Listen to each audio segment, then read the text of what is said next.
All right, yeah, there we go. Grease is the word. Thanks to Grease. Rise of the Pink Ladies, the musical series now streaming on Paramount Plus.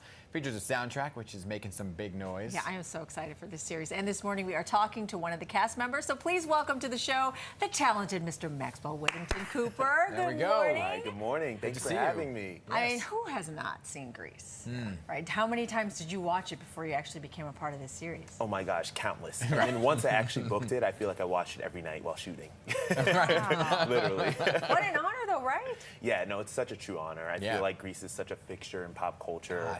We all know the songs, we all know the characters. And so for me, it was just such a huge honor to step into the role of, a new character within that universe. I love that they're kind of giving this whole perspective now, because this is actually starting a few years before the movie, right? Exactly, yeah. So kind of explain the whole premise of this. Totally, yeah. So Rise of the Pink Ladies is a prequel series, the iconic Grease film. It takes place 4 years before the original film, and it basically follows these 4 fed-up outcasts who are tired of the status quo at Rydell. They're tired of being pushed around. They're tired of being social pariahs. And so they band together out of that frustration to formulate everyone's favorite girl gang, the Pink Ladies. Oh, okay, I see. So you play Wally. Let's take a look at your character, and then we'll talk about it on the other side. Amazing. You know, Rowdy, Buddy's my pal, but I gotta say, he comes out here and stinks every week, and they never bench him. I'm starting to feel like I'm only good for one thing at this school, and I just flat-wheeled.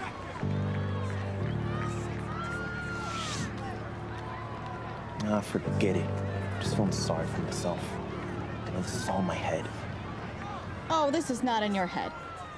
Everyone here blames us for this. Nancy? So tell us about your character. Totally. So Wally is a soc at Rydell High, which is really a very 50s way of saying he's one of the popular kids. He's a star athlete, you know what I mean? Has a beautiful girlfriend on the cheerleading squad. And from the outside looking in, his life seems pretty perfect. But as we saw in that clip, over the course of the series, we start to see his experience as being one of the only black kids at Rydell, and the trials and tribulations that come with that, and the immense weight and pressure that comes with that. Yeah, these are issues we talk about now. Yeah, it really is. And for me, it was really special to inhabit that character because that's something I experienced growing up, you know, living in a predominantly white neighborhood and going to predominantly white schools. So it was really cool to see that on the page and now on the screen. It's great for that perspective to be shown too, right? Absolutely. Any characters, I guess, from the movie that we see in the prequel? There's an appearance by the young Frenchie and actually by the young Rizzo, which I think is really exciting.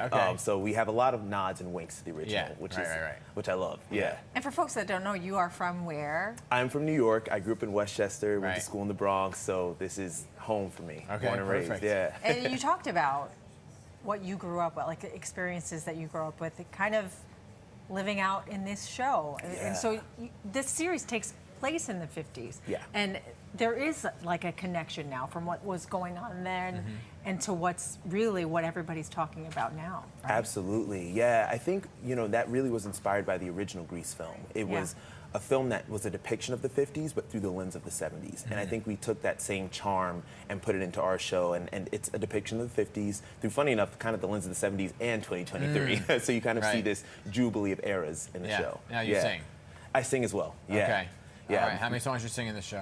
My big solo song, the big Wally song, is in episode 8. It's a song called Land Don't Look So Bad. I can't wait for you guys to see it. It's so cool. It's very doo-wop influenced. I love doo-wop. Okay, there we go. It's very fun. That's awesome. We did hear a little bit of the music, though. How much is there anything from the old that's in the new? Yeah, there's one cover, Grease is the Word, which is in our pilot episode, and then actually 30 original songs. So the rest of the soundtrack is all new music, which I can't wait for the world to hear. That's amazing. So this is great. But you're also, you know, because we're talking about your experience and your schooling. You went to Harvard. Harvard graduate. I know. Just a little school called Harvard. Did you study theater? I got a secondary in theater. Secondary in theater, dance, and media. My concentration was sociology.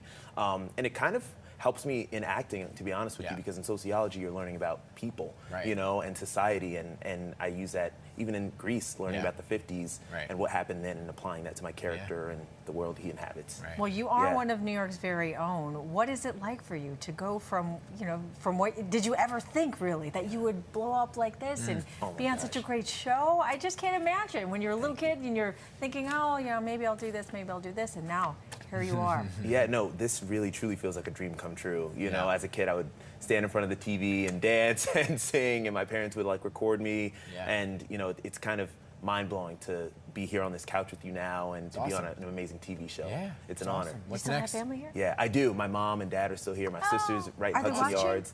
Hopefully. Hi, Mom and Dad, if you're watching. Love y'all. Yeah. What's next for you? So I'm actually going to be in a new film called Rustin that comes out on Netflix later this year. Cool. I'm playing a young John Lewis in it, which is such a huge honor for me. Great. Wow. And it follows the story of Bayard Rustin, who helmed the March on Washington, where MLK gave his "I Have a Dream" speech. So it's a very poignant story. Amazing. And I'm super excited for it. That's amazing. All right, we got to keep in touch with you. Bring you back up to Lloyd's Carrot Cake Shop. I would love that. that. A piece of Lloyd's. We got to visit it. Right? That'd be amazing. Institution in the Bronx. Yeah. Great to have you here. Thank you so much. Congrats on your success. I really appreciate it. Thank you for having me. I'm looking forward to this. You can sing and dance along with him and the rest of the cast of Grease. Rise of the Pink Ladies, now streaming, everybody, on Paramount Plus. There you go. You really will be singing with them. Of course I know you. I mean, I can't sing well, but I'll be singing. Oh, stop. He can sing. You need a cameo. We should have him sing on the show. A cameo! He said it! I'm ready See, I for didn't it. do it. We'll talk after. Forget it. It's over. He's going on to Grease.